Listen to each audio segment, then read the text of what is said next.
नमस्कार, तिब्बत टीवी के हिंदी प्रसारण में स्वागत है। इस बार के तिब्बत टीवी के संवाद कार्यक्रम में हम दर्शकों को प्रोफेसर कुलदीप चंद अग्निहोत्री जी के साथ भारत चीन संबंध और तिब्बत की आज़ादी तथा तिब्बती संघर्ष में लगातार सक्रिय तिब्बत समर्थक संगठन भारत तिब्बत सहयोग मंच की भूमिका पर चर्चा करेंगे। प्रोफेसर कुलदीप जी परम पावन दलाई लामा जी और तिब्बत आंदोलन के लंबे समय से समर्थक रहे हैं। वर्तमान में प्रोफेसर अग्निहोत्री जी हिमाचल प्रदेश केंद्रीय विश्वविद्यालय के कुलपति, भारत तिब्बत सहयोग मंच के संस्थापक सदस्य तथा संरक्षक भी हैं।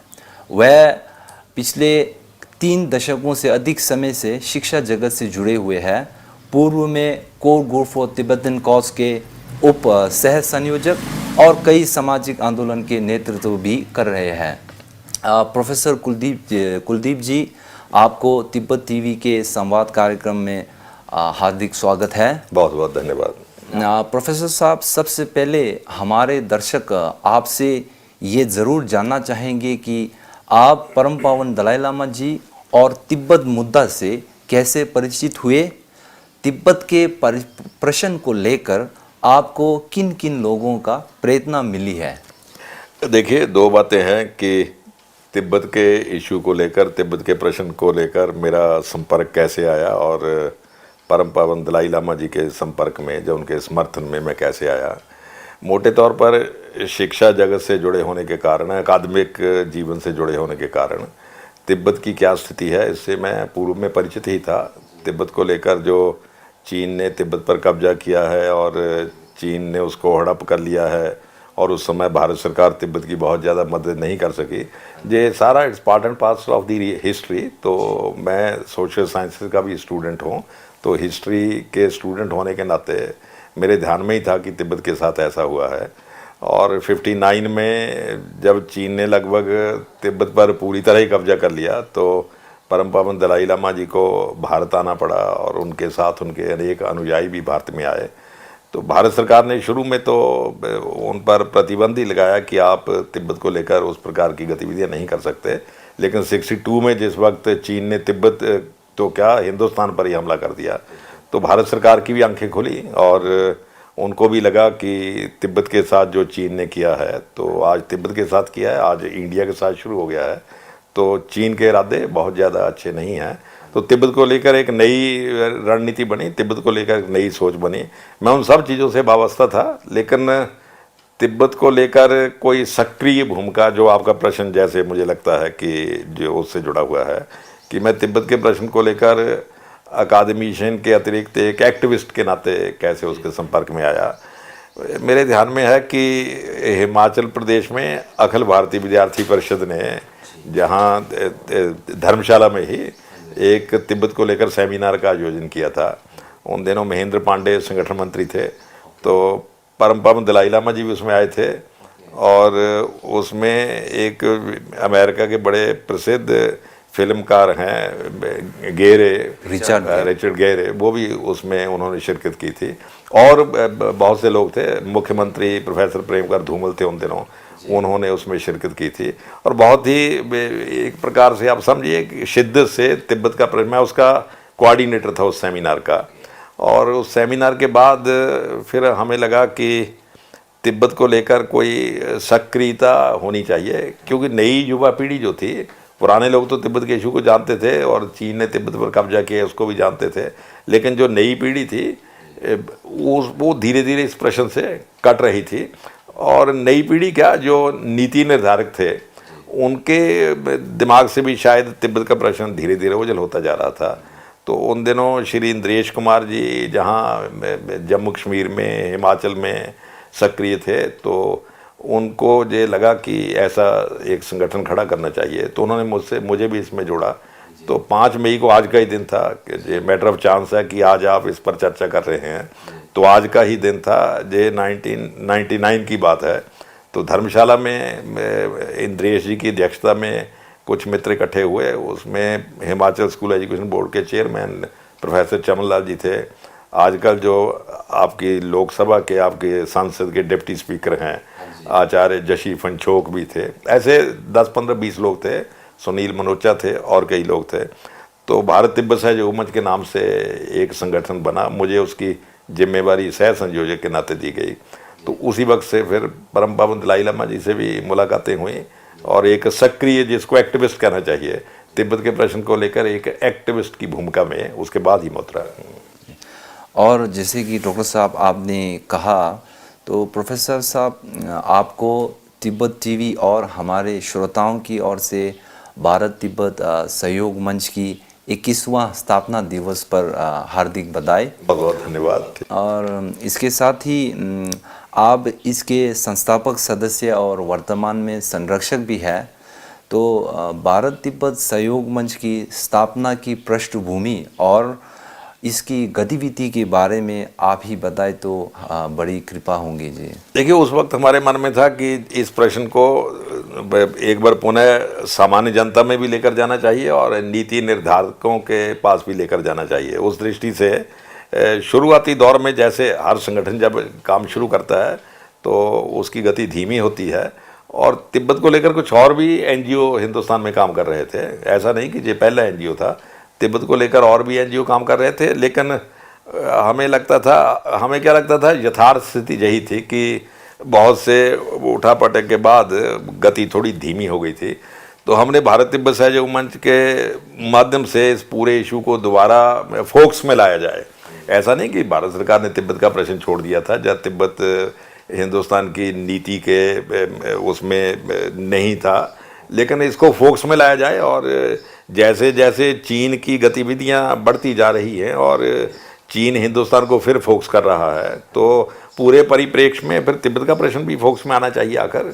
और क्योंकि देखिए, एक बात और ध्यान में रखिए, हिंदुस्तान का तिब्बत के साथ जो रिश्ता है बहुत पुराना रिश्ता है, और इसको आप सांस्कृतिक रिश्ता है, आर्थिक रिश्ता है, पॉलिटिकल रिश्ता है, इस प्रकार से ना देखकर ये भाई भाई का रिश्ता है एक प्रकार से। तिब्बत की हिस्ट्री आप लोग बेहतर जानते हैं। तिब्बत की हिस्ट्री में तो ऐसा माना ही जाता है कि कुरुक्षेत्र की लड़ाई से जब ये लड़ाई महाभारत की ख़त्म हुई, तो एक राजा रूपति, जिसको ग्रीवासन भी कहा गया बाद में, ढिंचपो, जिसका नाम तिब्बती हिस्ट्री में ढिंचपो के नाम से जो प्रसिद्ध है, वो महाभारत के युद्ध के बाद तिब्बत में गए और वहाँ उन लोगों ने पूछा कि कहाँ से आए हो, तो उन्होंने संकेत किया भारत से। तो भारत और तिब्बत का रिश्ता सहोदर का है, भाई का है। और दूसरा, तिब्बत का इशू देखिए, बाकी देशों के लिए पॉलिटिकल हो सकता है, उनकी रणनीति का हिस्सा हो सकता है। हिंदुस्तान के लिए तिब्बत का इशू उनकी रणनीति का हिस्सा नहीं है। हिंदुस्तान के लिए तिब्बत का जो रिश्ता है वो लाइफ लाइन है एक प्रकार से, क्योंकि तिब्बत सुरक्षित है तो भारत सुरक्षित है, तिब्बत सुरक्षित है तो हिमालय सुरक्षित है। भाई, चीन और हिंदुस्तान के बीच में तिब्बत ही तो था। जो बहुत से मित्र कहते रहे, साहब तिब्बत के साथ, चीन के साथ हमारे इतने हजारों सालों से शांति के रिश्ते हैं। उस रिश्ते का कारण ऐसा नहीं था कि चीन की नीयत अच्छी थी, कारण एक ही था कि बीच में तिब्बत पड़ता था, चीन आपके दरवाजे तक आ ही नहीं सकता था। तो इसलिए जैसे ही तिब्बत डिसअपीयर हुआ तो चीन आपके सिर पर आ गया। तो चीन आपके सिर से हटे तो उसका एक ही तरीका है, तिब्बत रीइमर्ज हो। तो इसलिए हमें लगता था कि तिब्बत के इशू को इस पूरे परिप्रेक्ष्य में देखना चाहिए। तो भारत तिब्बत सहयोग मंच ने अब लगभग हिंदुस्तान के हर हिस्से में भारत तिब्बत सहयोग मंच की शाखाएं हैं। हमने सेमिनार किए, कार्यक्रम किए, यूनिवर्सिटियों में टॉक्स रखी और जन प्रदर्शन भी किए, कुछ जिसको पब्लिक एट लार्ज पार्टिसिपेट करे। और मेरे ध्यान में धर्मशाला में ही भारत तिब्बत सहयोग मंच की स्थापना के कुछ अरसा बाद ही धर्मशाला के पुलिस ग्राउंड में एक बहुत बड़ा कार्यक्रम हुआ था। उसमें परम पावन दलाई लामा जी थे और धूमल जी मुख्यमंत्री थे, वो थे, शांता जी उसमें थे। शांता जी ने भी तिब्बत के इशू को शुरू से उठाया है, और विष्णुकांत शास्त्री जी राज्यपाल थे, वो थे। हिमाचल के अनेकों मंत्री थे उसमें, और देश भर के और पॉलिटिकल लोग आए हुए थे। बहुत बड़ा कार्यक्रम था। तो इस प्रकार भारत तिब्बत सहयोग मंच ने पूरे देश भर में, और इसका बहुत सा क्रेडिट इंद्रेश जी को जाता है कि उन्होंने इसको बड़े शिद्दत से उठाया। और राष्ट्रीय स्वयंसेवक संघ के जो उन दिनों सरसंघ चालक थे सुदर्शन जी, माननीय सुदर्शन जी, उन्होंने भी इसमें बहुत रुचि ली। और यदि आपके ध्यान में हो तो हमने भारत तिब्बत सहयोग मंच का एक बहुत राष्ट्रीय अधिवेशन जहाँ धर्मशाला में ही किया था, उसमें प्रोफेसर सामदंग रिम्पोछे आए थे, माननीय सुदर्शन जी आए थे और परम पावन दलाई लामा जी ने हिस्सा लिया था। तो इस दृष्टि से मतलब हमने तिब्बत सहयोग मंच के माध्यम से, भारत तिब्बत सहयोग मंच के माध्यम से देश भर में गतिविधियां की, और आज मुझे लगता है, मैं जो असेस कर पाता हूं, कि तिब्बत का इशू जो है वो भारत के जनमानस में पुनः फोकस में आ गया। केवल जनमानस में नहीं, भारत के नीति निर्धारकों के मन में भी फोकस में आ गया है।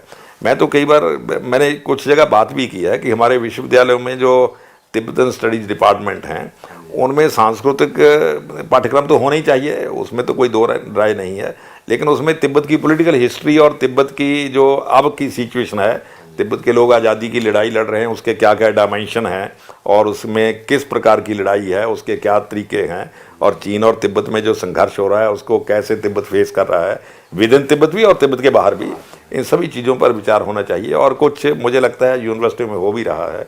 हमारी अपनी यूनिवर्सिटी नहीं, आपने अभी बताया कि मैं केंद्रीय विश्वविद्यालय में हूँ, ये तिब्बत सरकार का जो लाइब्रेरी ऑफ LTW है, library of Tibetan works and arts, उसके साथ हमने एक MOU साइन किया है ताकि हम मिलकर काम करें और सेंट्रल एशिया पर तिब्बत पर रिसर्च का काम हो। उस दृष्टि से हमारे अपने विश्वविद्यालय में सेंटर फॉर तिब्बतन स्टडीज़ शुरू हुआ है, तो उसमें कुछ काम शुरू हुआ है। तो मैं समझता हूँ जो भारत तिब्बत सहयोग मंच ने जो थोड़ी सक्रियता दिखाई है, उसके कारण काफ़ी इस दिशा में तरक्की हुई है। तो जैसे कि डॉक्टर साहब आपने, प्रोफेसर साहब आपने कहा कि भारत तिब्बत सहयोग मंच का ये कहना है कि तिब्बत की आज़ादी जो है भारत की सुरक्षा के हित में है। तो अगर तिब्बत समस्या के समाधान से अगर होता है तो उससे भारत को क्या लाभ हो सकता है? क्या इसका असर भारत चीन संबंधों पर भी देखिए, पड़ेगा? दो बातें हैं, बहुत से ये प्रश्न बार बार उठता रहता है। तिब्बत के भीतर से भी उठता है, तिब्बत के बाहर से भी उठता है, हिंदुस्तान में भी लोग उठाते हैं, खास करके साम्यवादी खेमे के जो लोग हैं, और उन्होंने इस प्रश्न को बार बार उठाया है कि तिब्बत के प्रश्न को लेकर साहब हिंदुस्तान को क्या मिलेगा। मैं समझता हूँ इसको एक और एंगल से देखिए। जिन दिनों पंडित जवाहरलाल नेहरू प्रधानमंत्री थे, तो ये तिब्बत का इशू तभी शुरू हुआ था। 49 में चीन पर माओ का कब्जा हुआ था। या समझिए वहाँ जो सिविल वॉर थी उसमें वहाँ की सरकार हार गई थी, और माओ के नेतृत्व में जो सिविल वॉर चली हुई थी उसमें माओ जीत गए थे, माओ का वहाँ कब्जा हो गया था। पूरे चीन पर तो नहीं हुआ, चीन का थोड़ा सा हिस्सा ताइवान जो है उस पर वो कब्जा नहीं कर सके, चांग काई शेक की गवर्नमेंट वहाँ बन गई थी।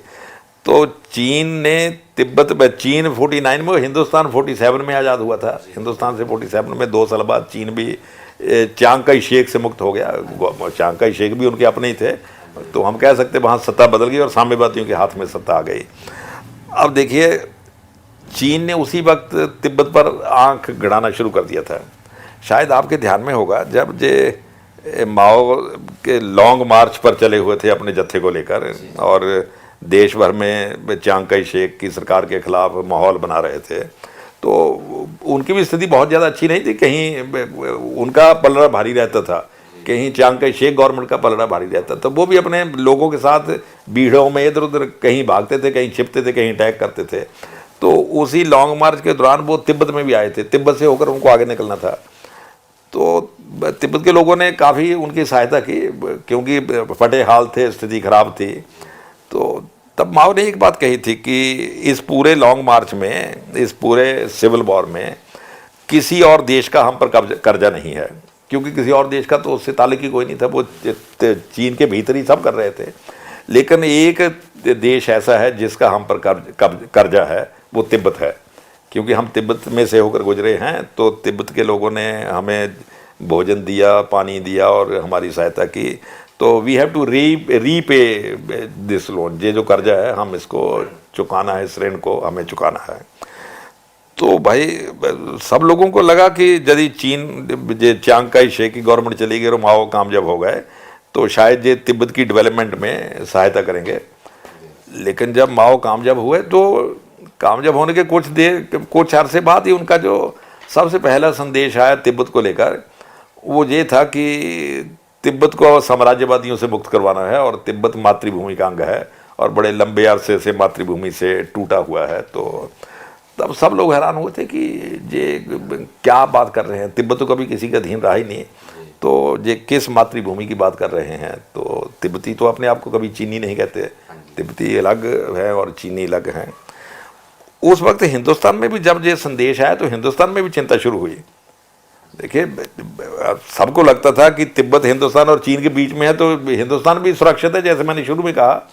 अब ये माओ ने नई बांसुरी बजा दी है कि तिब्बत को आज़ाद करवाना है।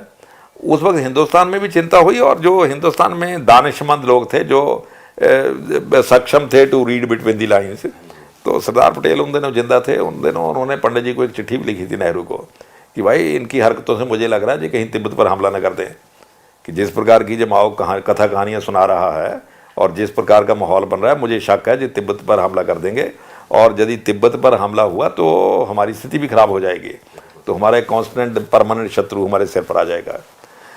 उस वक्त हिंदुस्तान में देखिए, पटेल तो चलिए बहुत देर जिंदा नहीं रहे, वो तो बेचारे स्वर्गवास उनका हो गया। जो मुझे लगता है नेहरू की रणनीति यही रही कि ये तो उनको पता ही होगा। देखिए, नेहरू बाद नॉन हिस्टोरियन, बहुत मोटी मोटी किताबें लिखी उन्होंने, glimpse of the world history और डिस्कवरी ऑफ इंडिया, वो थॉरो विद्वान थे। इसलिए मैं ये नहीं मानता कि उनको चीनियों के स्वभाव का पता नहीं था, वो जानते होंगे चीनियों के स्वभाव को। लेकिन मुझे लगता है कि जो उनके आसपास के लोग थे, इंक्लूडिंग पंडित नेहरू, आसपास के वो खुद भी, कृष्णा मेनन थे, के.एम. पणक्कर थे, जो हमारे उन दिनों हिंदुस्तान के राजदूत थे बीजिंग में थे, चीन में थे, और वो चांग काई शेख के वक्त भी वही राजदूत थे, और जब सरकार बदल गई तब भी वही वो सब लोग, पंडित नेहरू, मेनन और के.एम. पणक्कर, इनको शायद ये लगा कि चीन को यदि तिब्बत की बलि दे दी जाए तो चीन प्रसन्न हो जाएगा और हम पर हमला नहीं करेगा। क्योंकि चीन बलि चाहता है, तो हम अपना बचाव करने के लिए एक बलि दे दें, तो तिब्बत की बलि दे दें तो अच्छी बात है, कम से कम हमारा रक्षा हो जाएगी। तो मैं समझता हूँ ये हिस्ट्री को पढ़ने की इस त्रिमूर्ति की बहुत गलत तरीका था। दैत्य बलि लेने के बाद और बलि की डिमांड करता है। ये बात सरदार पटेल समझ गए थे, इसलिए उन्होंने अपनी चिट्ठी में लिखा था कि भाई इससे बचो और अभी से इस दैत्य को परे रखो। लेकिन दूसरा ग्रुप जो था, जिसमें जे पणक्कर, नेहरू और जे आपके कृष्णा मेनन थे, और भी दसियों जो वामपंथी भी उन दिनों कांग्रेस में घुसे हुए थे, वो सब इसी दृष्टि की दैत्य को बलि दी जाए। अब वो तो शायद चीन को दैत्य भी नहीं मानते होंगे, दैत्य की बलि दी जाए तिब्बत की तो हम शांत हो जाएंगे। लेकिन भाई वो स्ट्रेटजी कामयाब नहीं हुई। 62 में उसने हमारे क्षेत्रों पर अधिकार जताना शुरू कर दिए। साहब, लद्दाख भी हमारा है, जे उत्तराखंड का कुछ पोर्शन भी हमारा है, जे अरुणाचल भी हमारा है, ऐसी 50 बातें कहनी शुरू कर दी। इसलिए आप चीन, तो कुछ लोग अभी भी ये कहते हैं कि साहब ये तिब्बत का इशू भारत सरकार छोड़ दे तो चीन प्रसन्न हो जाएगा। ये वो लोग बात करते हैं जो जा तो मैं समझता हूँ चीन समर्थक कहे जा सकते हैं, फिर मूर्ख शब्द शायद बहुत ज़रा सख्त हो जाएगा, या इग्नोरेंट हो सकते हैं। मूर्ख का कहना ठीक नहीं रहेगा, इग्नोरेंट कहना ठीक रहेगा। जब वो इग्नोरेंट है तो चीन को आपने एक बार बलि दी, चीन शांत नहीं हुआ, अब आप चीन को क्या बलि दें? कुछ लोग कहते हैं ना चीन के साथ सीमा को लेकर समझौता कर ली जाए, ये थोड़ा लद्दाख का पोर्शन उसको दे दिया जाए, अरुणाचल पर वो दावा छोड़ देगा। ये कथा कहानियाँ जो लोग कह रहे हैं वो तिब्बत को, चीन को खुश करने की कथा कहानियाँ हैं, लेकिन हिस्ट्री गवाह है और चीन इस प्रकार से खुश नहीं होता। आपको यदि दैत्य आपके दरवाजे पर आ गया है तो यू हैव टू फेस, आपको फेस करना पड़ेगा उसको, बार बार आप बलिदान नहीं दे सकते। इसलिए मैं जो आपने कहा ना कि चीन के संबंधों पर क्या फर्क पड़ेगा, चीन के संबंध तभी हमसे बेहतर होंगे यदि तिब्बत आज़ाद हो जाएगा, क्योंकि दोनों पक्षों को क्लियर हो जाएगा, चीन को भी स्पष्ट हो जाएगा कि तिब्बत स्वतंत्र है, अब हिंदुस्तान के साथ हम अच्छे संबंध बना सकते हैं, झगड़ा खत्म हो गया है। तो इसलिए तिब्बत को बाईपास करके आप चीन तक नहीं पहुंच सकते, आपको चीन तक जाने के लिए तिब्बत को क्रॉस करना ही पड़ेगा। तो तिब्बत सेफ है तो आप सेफली चीन तक पहुंच जाओगे, तिब्बत सेफ नहीं है तो आप चीन तक सेफली पहुंच नहीं सकते। आपके मन में यदि चीन से संबंध सुधारने की इच्छा है तो आपको तिब्बत को बीच में लाना ही पड़ेगा। तो और तिब्बत को लाने का मतलब ये नहीं कि तिब्बत की बलि देनी पड़ेगी, दोबारा बलि देनी पड़ेगी, तिब्बत को दोबारा जिंदा करना पड़ेगा। ये जो राष्ट्रीय स्वयंसेवक संघ के दूसरे सरसंघ चालक थे ना, अपने परम पूजनीय गुरु जी, जिनको माधव सदाशिव गोलवलकर नाम था, परम पूजनीय गुरु जी के नाम से जाने जाते थे, उन्होंने एक बार ये बात बड़ी गहराई से कही थी। जब 62 में हमला हुआ हिंदुस्तान पर तो बहुत से अखबारों ने लिखा कि चीन ने विश्वासघात किया हमारे साथ, चीन ने ऐसा किया वैसा किया। तो गुरु जी ने एक बड़ी पुख्ता बात कही थी, उन्होंने कहा जी लोग गलत इंटरप्रेट कर रहे हैं। विश्वासघात तो तब होता है यदि मुझे आप पर विश्वास हो। भाई मैं आप पर विश्वास करता हूँ, आप मुझे धोखा देते हो, फिर तो मैं कहूँगा कि आपने मेरे साथ विश्वासघात किया। यदि मुझे आप पर विश्वास ही नहीं है तो फिर आप धोखा देते हो, फिर तो विश्वासघात क्या है, मुझे तो आप पर पहले ही विश्वास नहीं था। तो उन्होंने कहा हिंदुस्तान के लोगों को चीन पर कभी विश्वास था ही नहीं, इसलिए चीन ने विश्वासघात नहीं किया।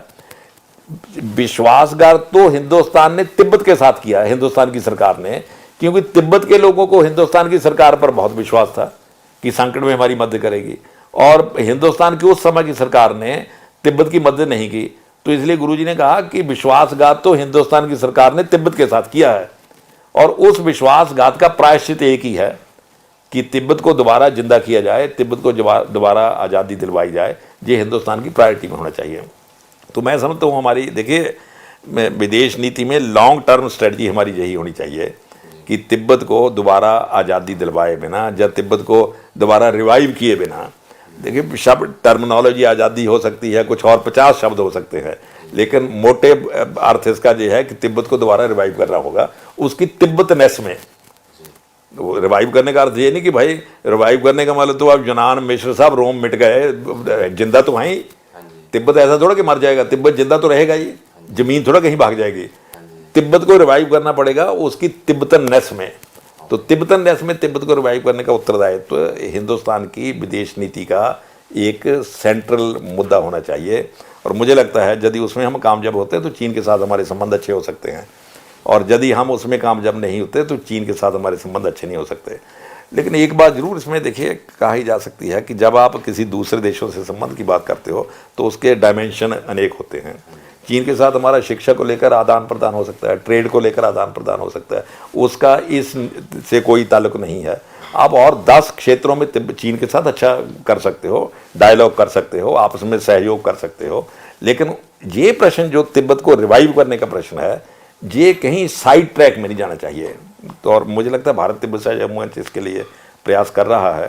और जैसे मैंने शुरू में कहा था भाई, बाकी देशों के लिए तिब्बत का प्रश्न उनकी राजनीति या रणनीति हो सकती है, हिंदुस्तान के लिए तिब्बत का प्रश्न ना उसकी राजनीति है ना रणनीति है। हिंदुस्तान के लिए तिब्बत का प्रश्न उसकी लाइफ लाइन है जिसको दोबारा जिंदा करना पड़ेगा। और जैसे कि प्रोफेसर अग्निहोत्री जी आपने कहा कि तिब्बत पर चीनी कब्जे के बाद से भारत में सन 1962 में आक्रमण हुआ था। इस दृष्टि में पिछले कई बार की तरह इसी महीने, अभी कुछ दिनों पहले भी चीन सरकार ने अरुणाचल प्रदेश के कई क्षेत्रों को अपना चीन का क्षेत्र बताया है। तो ऐसे स्थिति पर चीन की जो भारत विरोध विस्तारवादी नीति है, तो इसके संबंध में क्या कार्रवाई की जानी चाहिए सर? देखिए दो बातें हैं। चीन, देखिए विस्तारवादी नीति का प्रश्न नहीं है, चीन स्वभाव से विस्तारवादी है। आपके ध्यान में है भाई, ये जो सेंट्रल एशिया के देश है, तिब्बत भी उसी में है। तिब्बत भी सेंट्रल एशिया में मोटे तौर पर, आज हिस्ट्री में मोटे तौर पर सेंट्रल एशिया की जब चर्चा होती है तो जो उन 5 देशों का नाम लिया जाता है, जो किर्गिस्तान, उज्बेकिस्तान, जो रूस से आज़ाद हुए हैं। लेकिन मोटे तौर पर वो 5 देश, और Mongolia, Manchuria, east Turkmenistan, Tibet, Afghanistan, ये सब सेंट्रल एशिया आता है। सेंट्रल एशिया बहुत बड़ा भूभाग है, उसमें अनेकों देश हैं। सेंट्रल एशिया 3 देशों से घिरा हुआ है, एक चीन, एक रूस, एक इंडिया। तो आप देखिए सेंट्रल एशिया के मोटे हिस्से पर तो रूस ने कब्जा कर लिया था। ये उज्बेकिस्तान, किर्गिस्तान, फलानिस्तान सब रूस के अंडर थे। और यदि आप हिस्ट्री में थोड़ा और गहरे जाएंगे तो ये सब देश जो थे, ये भी कभी बुद्धम शरणं गच्छामि, धम्मम शरणं गच्छामि, संगम शरणं गच्छामि के गीत गाते थे। जहाँ भी चीवरधारी भिक्षु घूमते थे, जहाँ भी बिहार थे। लेकिन वो परिस्थितियाँ पलटी और अब वहाँ कोई ना भिक्षु है, ना चीवर है, ना बिहार है। लेकिन चलिए, और बाकी जो सेंट्रल एशिया के देश बचे, मंचूरिया पर चीन ने कब्जा कर लिया, आधे मंगोलिया पर चीन ने कब्जा कर लिया, आधा भी इसलिए बच गया कि वो थोड़ा रूस की शरण में चला गया, और तब तक चीन और रूस का आपस में थोड़ा प्यार बढ़ गया था, ज़रूरत से ज़्यादा हो गया था, इसलिए वो बच गया।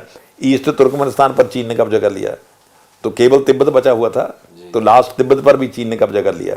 अब भाई जब सारा सेंट्रल एशिया, ये ठीक है, अब हिस्ट्री ने फिर करवट बदली है, तो सेंट्रल एशिया का बहुत सा हिस्सा रूस से आज़ाद हो गया है, और मंगोलिया भी लगभग जो रूस के छाया में पहले पल रहा था, वो रूस की छाया से, आधा मंगोलिया रूस की छाया से मुक्त हो चुका है। ईस्ट मंचूरिया को उन्होंने ज़रूर, चीनियों ने लगभग वहाँ इतने चीनी बसा दिए हैं कि मंचूरियन लैंग्वेज भी थोड़ी गड़बड़ा गई है और उनकी अल्पसंख्यक हो गए अपने देश में ही वो, लेकिन फिर भी मंचूरिया में भी अभी कहीं कहीं विद्रोह की चिंगारियाँ फूटती रहती हैं, उइगर तो हल्ला मचाते ही रहते हैं। तो तिब्बत का देखिए, जो आपने कहा जो तिब्बत की सीमा क्योंकि हिंदुस्तान के साथ लगती है, तो चीन तो विस्तारवादी है ही शुरू से, तो नेचुरली चीन जो अरुणाचल है, लद्दाख है, इन सभी पर अपना दावा ठोक रहा है। चीन का एक स्वभाव है, चीन यदि सक्रिय नहीं भी होगा, कागजों में शब्दों में वो दावा ठोकता रहेगा, और उसका उत्तर भारत सरकार दो प्रकार के दे सकती है, या तो शब्द का उत्तर शब्द में दे, या शब्द का उत्तर क्रिया से दे। अब चीन जब कहता है कि भारत के प्रधानमंत्री तवांग में नहीं आने चाहिए क्योंकि ये हमारा हिस्सा है, तो इसका उत्तर दो प्रकार से दिया जा सकता है कि हम आएंगे, और एक तो ये है कि वो कहता नहीं आ सकते, हम कहते हम आएंगे। दूसरा है कि कहने की जरूरत नहीं, वहाँ प्रधानमंत्री चले ही जाएं। तो हिंदुस्तान का जवाब देने का तरीका शायद दूसरा है, तो वो भी दावा ठोकता है, तो हिंदुस्तान भी बता देता है कि भाई जब लद्दाख की बात है, ये सारा जिस पर वो दावा ठोक रहा है, तो सारा जो क्षेत्र है उस पर भारत सरकार की, लेकिन अभी ये नीति देखिए, मुझे यदि ठीक मैं आकलन कर पा रहा हूँ, ये परिवर्तन पिछले 10-15 सालों से 10 सालों से हुआ है कि भारत सरकार की नीति, नहीं तो चीन को लेकर एक भय वाली नीति बनी रहती थी कि चीन कुछ बोलता है तो चीन को क्यों छेड़ा जाए, ताकतवर देश है, उसके साथ थोड़ा डायलॉग करना चाहिए, उसको नाराज़ नहीं करना चाहिए, उसका उत्तर चुप रह कर देना चाहिए, इस प्रकार की नीति बनी रहती थी। पंचशील की संधि है, उसको दोबारा मनाना शुरू कर दिया जाए। ये आपके नटवर सिंह थे जो विदेश मंत्री थे, उन्होंने तो अपनी किताब में लिखा ही है कि मेरे जीवन की मात्र एकमात्र उपलब्धि रही विदेश नीति में कि मैं राजीव गांधी को चीन लेकर गया और पंचशील और ये सब कथा कहानियाँ दोबारा सुनाई, और साथ उन्होंने ये भी लिखा कि राजीव गांधी की बड़ी खूबी थी कि उनको अंतर्राष्ट्रीय राजनीति का कुछ नहीं पता था। तो इसका मतलब तो ये हुआ कि नटवर सिंह ने उसको धोखा देकर चीन ले गया, उसको तो नहीं पता था बेचारे को।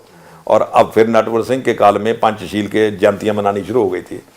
तो ये जो अब नया परिवर्तन हुआ है कि चीन के बातों का उत्तर जो है वो एक्शन से दिया जाए। अब अरुणाचल प्रदेश में परम्परा में दलाई लामा गए थे, तब भी चीन ने एतराज़ किया था, तो परम्परा में दलाई लामा गए वहाँ, और हम तो भारत तिब्बत सहयोग मंच की ओर से हर साल यात्रा लेकर तवांग के आगे बुमला जो लास्ट पोस्ट है, बुमला से आगे तो तिब्बत शुरू हो जाता है, और इधर हिंदुस्तान है उधर तिब्बत है, तो बीच में इधर भारतीय सेना है, उधर चीन की सेना भी खड़ी रहती है। तो हम तो वहाँ तक गए, वहाँ जाकर भारत माता की पूजा की। हर साल जाते हैं, मतलब एक बार नहीं गए, हर साल जाते हैं, और संख्या बढ़ती जा रही है। जब मैंने इंद्रेश जी ने जो शुरू किया था और मुझे जिम्मेवारी दी थी, तब शायद 70-80 लोग थे। अभी जो भारत तिब्बत सहयोग मंच के महामंत्री पंकज गोयल जी हैं, वो मुझे बता रहे थे कि पिछली बार लगभग 500 लोग गए, तो 500 लोगों को तो संभालना भी तवांग में पॉसिबल नहीं है, तो वो सब बुमला तक जाते हैं। तो ये जो सक्रियता पकड़ी है, ये मैं समझता हूँ जो चीन कह रहा है उसका उत्तर हम एक्शन में दे रहे हैं, जितना मतलब जितना देना चाहिए। मैं ये नहीं कहता भाई, देखो वी आर नॉट एडवोकेटिंग कि आपस में वॉर होनी चाहिए, लड़ाई की जरूरत नहीं पड़ती। एक बात और ध्यान में रखो, तगड़े लोगों में लड़ाई की जरूरत नहीं होती, बिना लड़ाई की समस्याओं का समाधान हो जाता है। रूस और अमेरिका आपस में कभी नहीं लड़े, एक सिंगल गोली नहीं चलाई। तो चीन और हिंदुस्तान को लड़ने की जरूरत नहीं है, केवल हिंदुस्तान को अपनी ताकत बढ़ाने की जरूरत है। आपने कभी देखा दो ताकतवर पड़ोसियों के कभी नहीं लड़ते, एक कमजोर हो दूसरा ताकतवर, फिर गड़बड़ होती है। तो इसलिए भाई हिंदुस्तान को ताकत बढ़ाने की ज़रूरत है, और मुझे लगता है कि नरेंद्र मोदी जब से प्रधानमंत्री बने हैं तो भारत सरकार का जो ध्यान है इस ओर भी गया है कि केवल पाकिस्तान को कंसंट्रेट तो करना ही चाहिए, पाकिस्तान अटैक करता रहता है, लेकिन उससे भी बड़ा जो शत्रु है वो चीन है। इसलिए, और चीन मित्र तभी बन सकता है यदि हिंदुस्तान ताकतवर हो जाए। देखिए, यदि हिंदुस्तान कमज़ोर है, चीन ताकतवर है, तो आपने शुरू में पूछा था कि दोनों के आपस में संबंधों में तिब्बत की क्या स्थिति रहेगी। एक कमज़ोर हो दूसरा ताकतवर हो तो मित्र नहीं होते, समझौते होते हैं, और दोनों ताकतवर तो मित्रता होती है। दोनों मित्र बनेंगे तो तिब्बत को आज़ाद करवा सकते हैं। तो इसलिए मुझे लगता है कि भारत तिब्बत सहयोग मंच ने इसमें सक्रिय भूमिका निभाई है, और जो चीन जो शब्दों से क्लेम करता रहता है उसका उत्तर भी भारत सरकार अपने ढंग से देती है। एक में इसमें और प्रश्न है कोई आपका? हाँ जी, थोड़ा है, बताओ। अगला ये है प्रोफेसर जी, इस समय कोरोना महामारी से पूरे दुनिया में चीन के वुहान शहर से फैली है, लेकिन चीन सरकार इसे इनकार कर रही है। इसी प्रकार चीन सरकार तिब्बत के मामले में भी विश्व समुदाय को गुमराह कर रही है। ऐसे में चीन सरकार के प्रति आपका क्या विचार है जी? देखिए, चीन के बारे में एक आम विशेषज्ञ कहते हैं जो चीन को जानते हैं कि जब चीन का आदमी कोई कहे हाँ तो उसका मतलब मानना चाहिए ना, जब कहे ना तो उसका मतलब मानना चाहिए हाँ। चीन जो कहता है उसके शब्दों पर कोई विश्वास नहीं करता। जो चीन दूसरों को बताता है, चीन ने तो अपने कॉन्स्टिट्यूशन में लिखा हुआ कि तिब्बत ऑटोनॉमस पार्ट है चीन का, तो ऑटोनॉमी के नाम पर तो वहाँ कुछ नहीं है। तो तिब्बत जो चीन जो लिखता है, जब बोलता है, करता उसके उल्टा है। इसलिए ये कोरोना विषाणु जो आया है जिसका आजकल बड़ी चर्चा है, तो इसको लेकर दो थ्योरीज तो काम कर ही रही है कि वुहान की लैब में इसको विकसित किया है। देखिए, इसमें कोई दो राय नहीं कि चीन पिछले लंबे अरसे से जैविक युद्ध के लिए तैयारी कर रहा है। तो अमेरिका को शायद और कुछ लोग भी कर रहे होंगे, लेकिन चीन कर रहे हैं इसके बारे में तो डाउट कोई है ही नहीं। और वो अपने वुहान की लैब में इस प्रकार के विषाणु, इस प्रकार के वायरस विकसित कर रहा था, और उसमें से कोई गड़बड़ हो गई, या गड़बड़ हो गई या जानबूझकर भी हो सकता है। बहुत से लोग पूछते जानबूझकर भाई साहब कैसे होता है, चीन के तो अपने लोग इतने मरे। देखिए, चीन में लोग जब मरते हैं तो उसको लेकर बहुत ज़्यादा टेंशन नहीं होती। आपके ध्यान में होगा जब माओ जिंदा थे और अमेरिका के पास एटम बम था और उन दिनों चीन के पास नहीं था, तो किसी ने माओ से पूछा था कि भाई साहब आप अमेरिका को गाड़ियाँ देते रहते हो और अमेरिका के पास तो एटम बम है, वो चला देगा तो फिर गड़बड़ हो जाएगी। तो माओ ने क्या कहा था? उसने कहा करोड़ 2 करोड़ मर जाएंगे, हमारा क्या फ़र्क पड़ता है, हमारे पास बहुत लोग मर रहे हैं, हमें इस बात की चिंता नहीं कि कितने लोग मरते हैं। अब जहाँ आदमी को लेकर ये हो कि करोड़ मर भी जाएं, तो चाइना ने वायरस पर काम किया और वायरस से उनके कितने लोग मर गए कितने नहीं मर गए, ये अल्लाह जाने, मैं कुछ नहीं कह सकता। लेकिन वहाँ जब आदमी की जान की कीमत ही है कि एक्सपेरिमेंट के लिए वो गवाए जा सकते, पड़ोसी की एक टांग टूटनी चाहिए, हमारी चाहे दोनों टूट जाएं। तो इसलिए ये चर्चा आती ना भाई कि वुहान में तो फैला, बाकी बीजिंग में नहीं फैला, दूसरे देशों में नहीं फैला। तो इसलिए ये शक की सुई बार बार चीन की ओर जाती है, और चीन का जो पहले का व्यवहार है वो उस शक की सुई को और सुदृढ़ करता है कि चीन ने ये किया होगा, क्योंकि चीन के लिए जानबूझकर किया होगा। चीन के लिए ये जो भगवान बुद्ध के उपदेश हैं, अहिंसा, करुणा और अक्रोध, इस प्रकार के जितने गुण हैं, चीन के लिए आज वो कोई वैल्यू नहीं रखते। क्योंकि चीन ने कहा हुआ है कि ये जो गुण हैं, ये धर्म के जो लक्षण हैं, ये अफीम है। तो इसलिए चीन इन बातों में विश्वास नहीं करता। चीन का मोटा तरीका है कि जो लक्ष्य है उसको पूरा करना चाहिए, साधन जिस प्रकार की मर्जी हो। और भगवान बुद्ध ने भी और महात्मा गांधी ने भी कहा था कि लक्ष्य तो जरूर ध्यान में रहना चाहिए, लेकिन साधन भी अच्छे होने चाहिए। तो तिब्बत को लेकर जो चीन ने किया है, उस पर चीन ने जो भी बातें कही हैं वो लगभग उसकी वो जो, जैसे आपने कोरोना के बारे में कहा, डिनाई करता है। अब वो बार बार छापते रहते किताबें, तिब्बत में बहुत विकास हो गया है, तिब्बत के लोग बड़े प्रसन्न हैं, तिब्बत में तो तूफान आ गया है, विकास तो इतना जरूर से ज़्यादा बढ़ गया है कि लोगों से संभाला ही नहीं जाता। इस प्रकार की कथा कहानी सुनाता रहता है। लेकिन आपके ध्यान में होगा, एक बार चीन ने कुछ परम पावन दलाई लामा के प्रतिनिधि अलाउड कर दिए थे तिब्बत में जाने के लिए। उसमें परम पावन दलाई लामा जी के रिश्तेदार भी थे, शायद इनकी सिस्टर थी सिस्टर थी। और चीन को लगता था कि जब ये आएंगे तो चीन के तिब्बत के लोग तो इनके साथ दुर्व्यवहार करेंगे, क्योंकि तिब्बत में तो इतना विकास हो गया कि कमाल ही हो गया है, विकास संभाले नहीं संभलता। तो रादर उन्होंने चीन सरकार ने तिब्बत में पोस्टर लगाए थे कि ये जो लोग आ रहे हैं हमारे अतिथि हैं, इनके साथ दुर्व्यवहार नहीं करना चाहिए।